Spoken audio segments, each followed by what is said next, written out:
是一同打江山的肱骨之臣，为何登基后沦为刀下亡魂，手握免死金牌也难逃满门抄斩？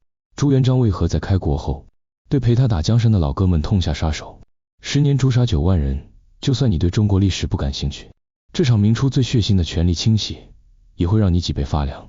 这一切要从明朝第一位宰相李善长说起。朱元璋一登基，李善长已经追随他15年。这15年里，李善长鞍前马后，殚精竭虑，立下无数大功。朱元璋外出打仗时，从不用操心后勤，军队的物资调配、人事调动，甚至一些重大决策，全由李善长说了算。开国后，朱元璋封他为宰相，赐明代萧何的美誉。要知道，宰相可是一人之下，万人之上，权力大到惊人。可洪武3年，也就是朱元璋登基第3年，62岁的李善长突然一病辞官。退休前，他推荐了自己的堂亲家胡惟庸。胡惟庸是李善长引荐入营的，这些年颇有才干，也深得朱元璋喜爱。朱元璋一口答应，胡惟庸成了明朝第2位宰相。却没人想到，他会是中国历史上最后一位宰相。根据明史记载，自阳县朱，弟惟庸为才，宠任之。惟庸意自立，常以趋谨当上意，宠誉日盛。读下数岁，生杀处置或不奏进行。内外诸司上封事，必先取阅，害己者逆不疑闻。自从胡惟庸得到了朱元璋的宠幸后，开始变得骄横跋扈，不但自己决定群臣的升降，还手握生杀大权。内外奏章他必先查看，不利于自己的就扣下不发。然而朱元璋对此早已知晓，却偏偏纵容。他在等一个机会，一个永久废除宰相制度的机会。朱元璋赤脚打天下，最恨权力被分。可宰相制度是祖宗规矩，要废他必须有铁证。李善长早就看穿了这一点，他知道再留下去迟早没命，干脆主动退休。加上他任职时小心谨慎，朱元璋抓不到任何把柄，废除宰相的想法只能暂时压下。直到胡惟庸上台，朱元璋终于等到了猎物。他刻意纵容胡惟庸专权，让他批阅奏折，让他任免群臣，让他掌握生杀大权，甚至让他结党营私。洪武13年，公元1380年，胡惟庸任宰相未满10年，御史中丞屠杰突然举报他谋反，朱元璋立刻定罪，不查任何证据，当场满门抄斩。诛其9族，要的就是死无对证。可杀一个胡惟庸远远不够。这10年里，胡惟庸提拔的人、亲近的人、结党的人，全被朱元璋列入黑名单，就连举报胡惟庸的屠杰也没能活下来。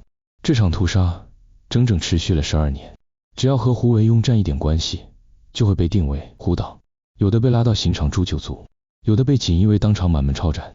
洪武15年，也就是胡惟庸案第2年，朱元璋设立锦衣卫，这支队伍只听皇帝指挥，不受法律约束，连皇亲国戚都能随便逮捕。后来东厂、西厂出现，锦衣卫的权力才被削弱。洪武23年，胡惟庸案爆发10年后，被誉为明代萧何，手握免死金牌的李善长也被定为谋反罪。那块象征免死的丹书铁卷没能保住他一家70余人的性命，最终全族被诛。直到洪武25年，胡惟庸案才正式结束。12年间，朱元璋共诛杀3万余人。这还只是开始，接下来的蓝玉案更是让武将集团遭遇灭顶之灾。蓝玉是少年奇才，刚进军营就屡创奇迹。开国前，他把元军打得节节败退；开国后，他为朱元璋开拓疆土，战功赫赫。可他有个致命缺点，骄傲。皇帝对他越好，他越狂妄，居功自傲，抱怨封赏太低，还收几百个义子，侵占民田，滥杀无辜。朱元璋一开始选择容忍，因为蓝玉是太子朱标的重要军事保障。朱元璋极其疼爱朱标，从小就把他当作接班人培养。宋濂是他的老师，李善长、徐达、常遇春都曾辅佐他。朱标温文尔雅，对大臣恭敬，满朝文武都拥戴他。而蓝玉和朱标年龄相仿，关系最好。可洪武25年，朱标突然病逝，朱元璋悲痛之下，没把皇位传给儿子，反而传给了孙子朱允炆。他看着孤傲依旧的蓝玉，心里发慌。年幼的朱允炆根本镇不住这位猛将。洪武26年，蓝玉案爆发，朱元璋以谋反为由，将蓝玉诛灭9族。傅有德、冯胜、王弼等公侯全被牵连，15000余人被杀。朱元璋还下令把蓝玉的整张人皮剥下来，在全国展览。这位为大明卖命半辈子的猛将，没犯任何实罪，就这样惨死。除了胡惟庸案、蓝玉案，明初还有空义案和郭桓案。空义案里，官员为省事先盖章再填军需单据，朱元璋下令处死所有主印官。郭桓案中，户部侍郎郭桓伙同官员私吞税赋，导致朝廷损失2400万担粮食。要知道，当时明朝一年粮食产量才2088万担。朱元璋大怒之下，大力反腐，此案又杀了3万余人。